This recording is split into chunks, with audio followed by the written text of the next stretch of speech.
Hey, everybody. In today's episode of Model and Make, we are going to make some spacers so that I can send these saw blades out to be sharpened through a sharpening service. So this is a Forrest saw blade. This is very excellent quality, and when you get them sharpened with them, they send them back in a box like this, and it keeps it all safe and keeps it from banging around, damaging the teeth, etc. Except it only holds one, so I'm going to have to create a custom box for that. Now, I have several to send, so what I came up with is I'm going to create a spacer that will fit through the arbor hole here, and that will allow me to space these apart so that the teeth don't bang into each other, and also allow me to safely ship them in one box instead of several boxes. So that is the thing we're going to make today. So we're in Fusion, and I've already got started. I've already done this whole thing, as you can probably imagine. So let's go through a few things. So I'm big in using parameters, so let's go through a few of the things we did. So I created a parameter called plate width. So that is the large plate, what I call plate, that is basically going to be the spacer itself.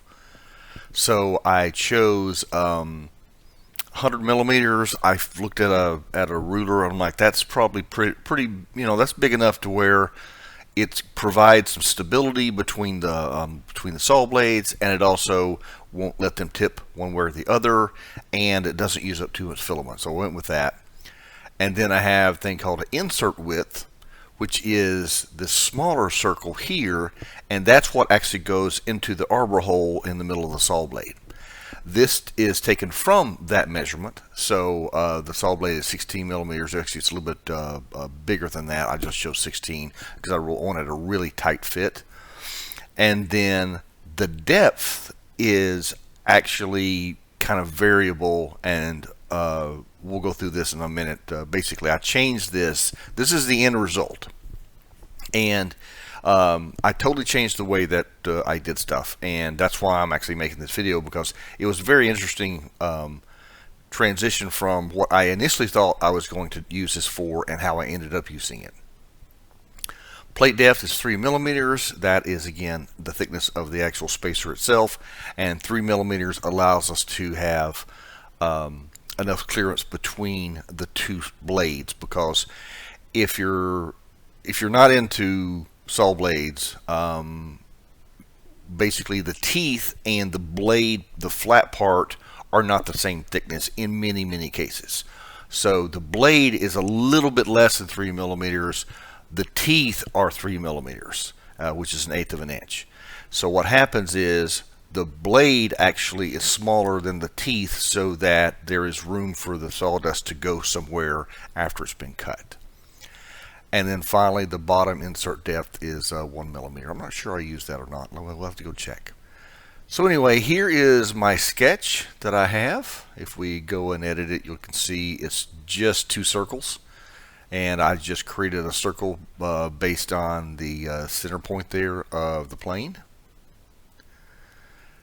And then I extruded it. So the first thing I extruded is just the base itself, or the plate. And then I went back and I extruded the top part. Now this is where things kind of got interesting for me. As I mentioned earlier, this was like my 4th prototype to get to the final thing. And the reason is I changed my mind. When I first designed this, and I don't know why I did this, my idea was the blade would sit flat on a piece of cardboard, and then this would be put on top of it, and it would stick out just a little bit at the top. And as I'm working with it, I realized that was not a really great idea. And I don't know why I thought about it like that, but that's what happened. So I changed the way that I was going to handle this. So like I said, I went through like 4 iterations, and every time I increased the depth of the depth or the height of this, and also the depth of the actual hole on the inside of that. So there is that. Okay, so we got that, and then I added some chamfers to make everything pretty. I always put a 1/4 of an inch chamfer on the bottom, sorry, 1/4 of a millimeter chamfer on the bottom, because that will keep it from having a sharp edge. And then what I did is I actually created the hole that we were going to be using to create the indent. So that is here, and then I extruded that in, and that gave us the divot that the top part of this sets in. So again, this was kind of a change. When I first did it, I made this like a millimeter deep, and I didn't actually change much of it. And I like, this is just not, there's a better way to do this. So this is what it looks like now. And again, how this turned out is I changed my path, and what I did is I created a hole here that was deep enough to take the extra between the blade height and the top, and then that put it flush, and it allowed us to stack these where they didn't wiggle or anything like that. Again, this is stacking from the bottom just like it is here. So you put the blade on top, and then you put another plate, and then you put another blade on top of that. And when I got done, I had 4 blades I was going to ship off, and I have a stack of 4 blades, and then I'll just secure those with cardboard on the outside, make sure they don't move around and get damaged in shipping to the Forrest place for sharpening. So again, this is a truly iterative development because as I mentioned, what I came up with and what I ended up with were not the same thing. And sometimes, basically, plans don't survive contact with reality. So there's that. So that's how I designed a diffusion. So let's jump over to Bamboo Studio, and we'll take a look over there. So we're in Bamboo Studio, and I've just printed these out of standard PLA. I happened to choose black because I had a bunch of black I needed to use up because it was getting kind of old. And so nothing special here. It's just a piece of plastic.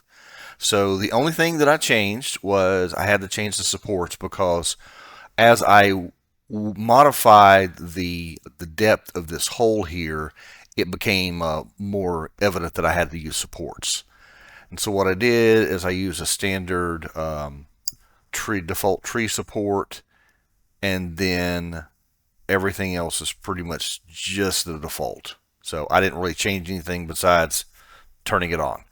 And that gave us a little bit of just cushion in there to keep it from falling down through the overhangs, because it was a little bit too far for it to kind of bridge the gap there. So when you print it, you have a solid piece on the bottom. You just take a pair of pliers and stick in and pull it out. It pulls out about a millimeter or millimeter and a half of filler, and that is that. So if we slice it and change to our line type,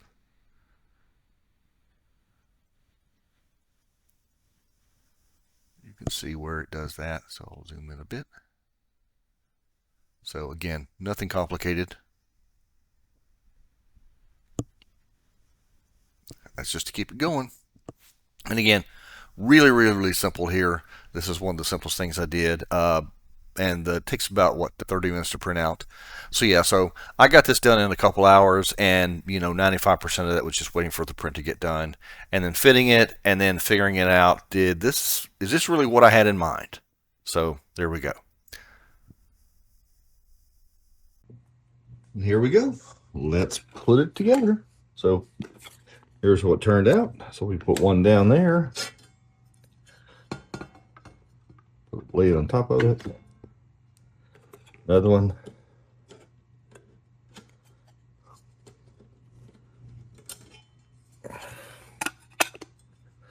and I'll just kind of put it on top gently and just search for the hole. There we go. You can see it's not touching. And I do that for these other 2 that I have. And now I can safely either store these, or I can, as the original intent was, I can send them back to have them sharpened. When you do that, this is called Forrest blades. Can't see it there, but anyway, they have a sharpening service, especially for their blades, because they're very expensive.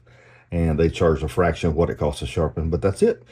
So yeah, so that worked out really well. It took me a couple iterations, as you see here. I've got a couple where I started out where the top wasn't thick enough and the bottom wasn't deep enough, and after I think 4 iterations, this is the 4th iteration, I had it dialed in. So that is today's model and make. Thanks for watching, everybody.